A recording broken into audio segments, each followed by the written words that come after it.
Hi guys! Happy Easter everyone! So, today is Easter Sunday. Ako lang mag-isa makikita niyo sa video kasi yung asawa ko is may pasok ngayon. My friend natin, si Edson, ang gulo ng aking buhok. So, time check tayo ngayon. It's I think past 5 na. Hanggang 6:30 yata yung pasok niya ngayon.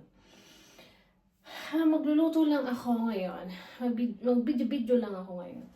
Magluluto lang naman ako ng, wala namang special sa lulutuin ko. Magluluto lang ako ng sinigang na manok. Kasi gusto ko naman magsabaw.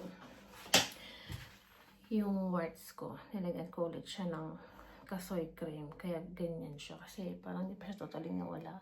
So nilagyan ko siya kagabi, hindi nang update. Kaya siya ganyan ngayon. Para ko si Nora Honor. So, ipe-prepare ko lang aking kailangan para makapagluto tayo ng sinigang na manok. Ang nakakainis, bumili na kami kagabi, nakalimutan ko yung luya. Pag niluto pa naman ako ng ganyan, ginigisa ko mo siya sa bawang sibuyas, and then luya. Kaya lang, nakalimutan ko. So, no choice, wala tayong luya. Bahala na si Darna. Ayan yung camera. Kasi nagpunta. Gusto mo no. Dahil wala akong luya, no choice, kundi bawang at sibuyas lang yung malalagay ko. Pero okay lang yan. Kaysa naman hindi natin maluto. Para lang meron tayong sabaw. Tapos, yan yung nalagay namin sa sabaw. So, wala siyang nakitang spinach kagabi sa railway na bumili kami. So, no choice. Okay na yan. Basta importante may gulay. Ihiwain ko lang yan, then mamaya ulit. Mag-start na tayo magluto. Magigisa lang tayo na bawang sibuyas. Since wala nga akong luya. Wait lang, ang lapit.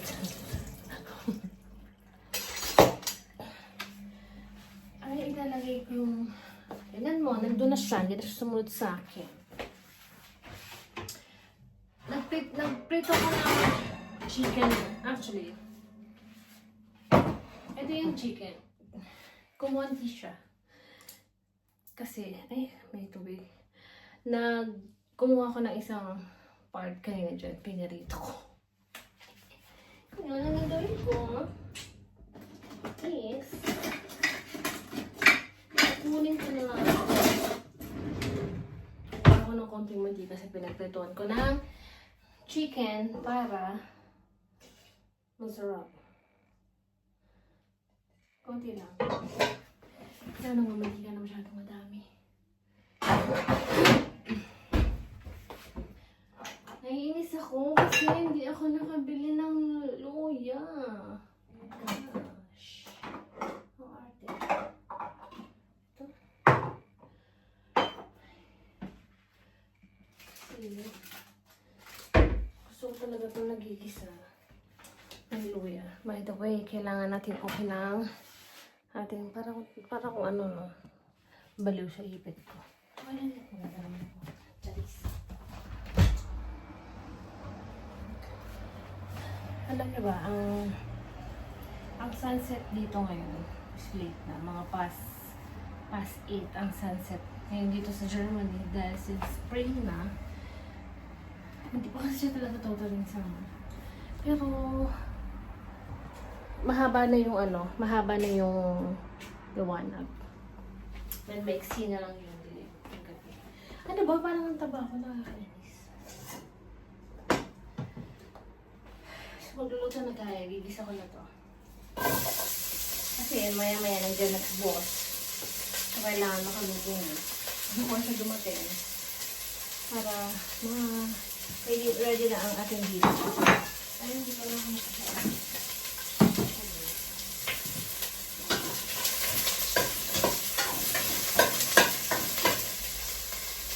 Bukas is holiday. No, Friday, holiday, and then kahapon may trabaho para sa may pumasok sa trabaho. And then bukas holiday na naman.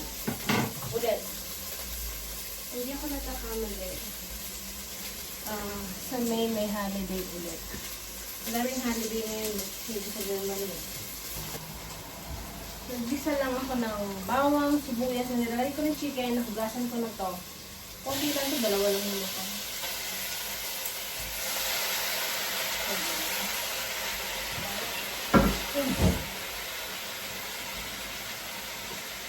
palagi sinasabi, papaminta ako, papaminta ang person.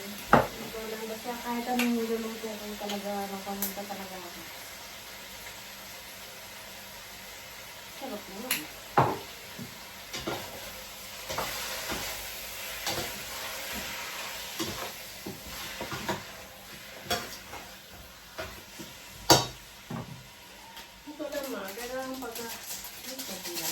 Ang pagkakanan ko kasi, iba-iba naman talaga ng pagluluto ng sinigang. Eh, ako kasi, although iba rin naman talaga, siguro ganun talaga yung sinigang. Prefer ko talaga na ginigisa siya. Para, malos yung malisa. Mas masarap pa talaga to kung may luya. Kalimutan ko lang talagang bumili. Yes. Lagyan natin ng ano, magis mo.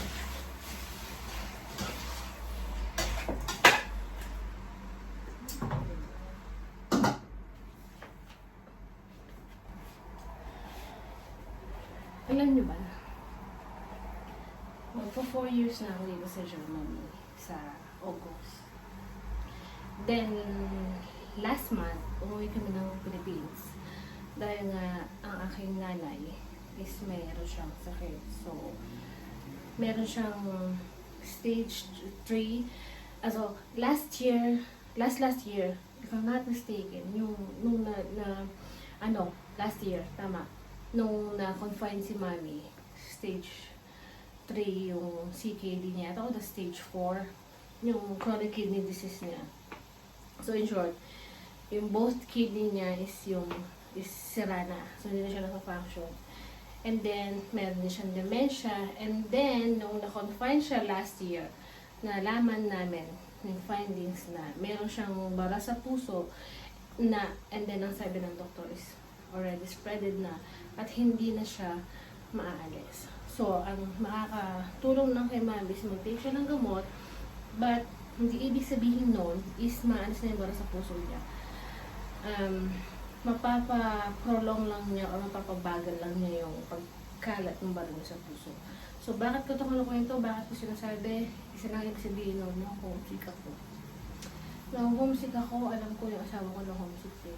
Kasi, aminin man natin, masarap talaga sa Pilipinas. Iba sa Pilipinas. Kasi dito sa Germany, although kahit sa ibang bansa, malayong-malayo ang buhay talaga sa Pilipinas. Ang ibig sabihin, hindi siya pwede, dito kasi, hindi ko pwede yung expect na, alam mo yun, yung papasok ka sa trabaho, maya na lang ako alis, hindi kasi pwedeng gano'n. So, in short, malayo talaga ang buhay sa Pilipinas sa Germany. So, nang homesick ako, nung bumalik kami dito sa Germany, April 2, if I'm not mistaken, April 2 dumalik kami dito. Nang homesick ako ng bonggang-bongga. Yung pinapanood ko yung mga videos namin na kami sa Pinas, tapos tinitira ko, meron kasi kami CCTV sa bahay. So, nakikita ko sila sa cellphone ko. Kaya lang minsan, hindi ko matagalang tignan. Lalo na pagka nanay ko yung nakikita ko kasi namimiss ko siya. Kung pwede lang umuwi ka na umuwi eh. Kung gano'n lang kadali, kung gano'n lang kamura, why not? Habang buhay pa ang ating magulang. Kasi, masakit mo sabihin, ang nanay ko is hindi na rin talaga gano'n magtatagal. So, kaya kahit 6 months pa lang na umuwi kami last year, umuwi kami ulit last month kasi gusto ko makita ulit yung nanay ko na buhay pa siya. Nandiyan pa siya. Dahil ngayon sakit ng nanay ko is hindi siya biro. So, nasa-share ko lang to kasi na-homesick talaga ako. Yung alam mo naisip mo na gusto mo na umuwi sa Pilipinas. Isa naisip ko, umuwi na lang kaya kami. Pero, ano yung papasokin ko trabaho, paano yung mga bayarin. Kasi syempre yung bahay namin, nagbabayad kami monthly, yung tuition ng anak ko.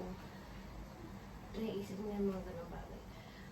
Mahirap din kasi nung nasa malayo ka, nag-itiis ka lang talaga at nagsasakripisyo para sa pamilya mo. Lalo na kung may sakit sa family o may anak ka pang pinag-aaral So, as long as kaya mo pang kumayod, kahit na ang hirap na sa malayo, gagawin mo.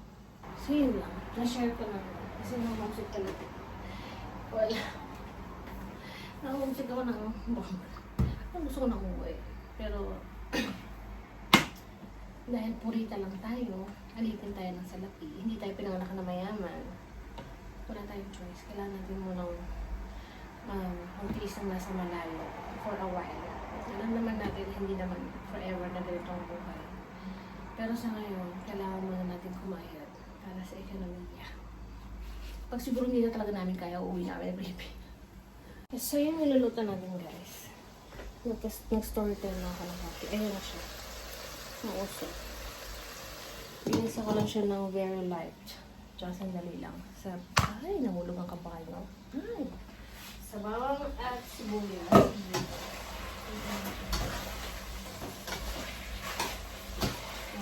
Ulam na naman ako. Pero maliligo naman tayo naman.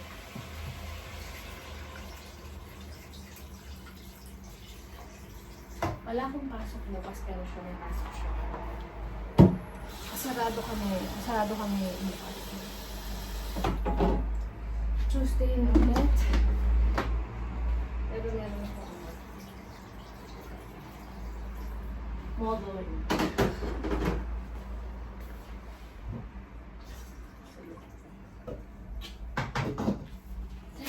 Ang dami na to. Ang bilang na ko. Hindi ko ilalagay lahat. Parang ang lamig. Kumukulo na siya. Halina lang ito. Pagkulo, palambutin ko lang ng kunti yung manok. Tapos halagay ko yung gulay. And then yung sinigang mix. Tapos pwede siya. Tapos na siya. Bilis ang luto. Saka para bukas ng ulam na ito. Pag nagluluto kasi kami dito, ilang araw namin inuulam yung niluluto namin.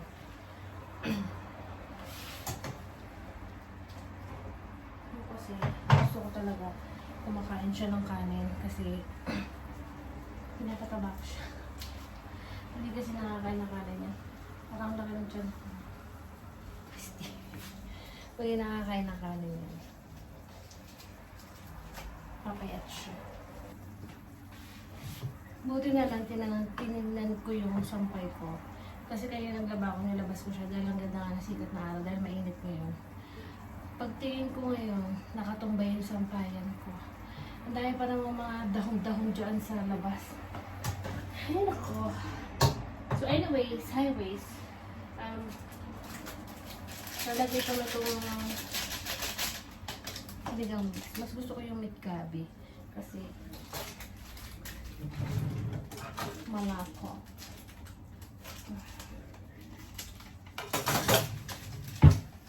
Lapit lang din natin si boss. Kaya kailangan na natin tumatapos.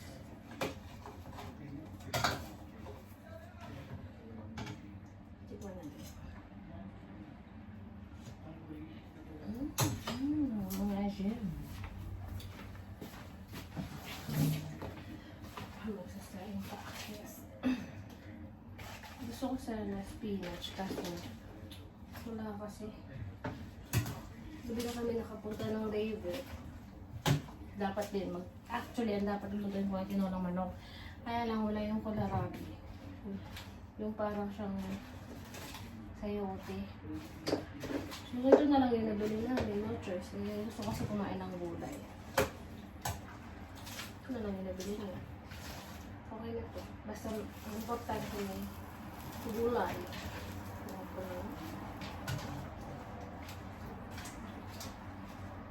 Kulang ko lang yan. Tapos, magsasayin ako. Kasi wala kumakain ng kanin siya lang. Pero, ito, magsasayin na rin ako. Kasi baka mabilitan siya. Diba? Pagdating niya, papatikim natin yan. Sasabihin niya naman niya masarap. Siyempre, ako pa ba? Charis.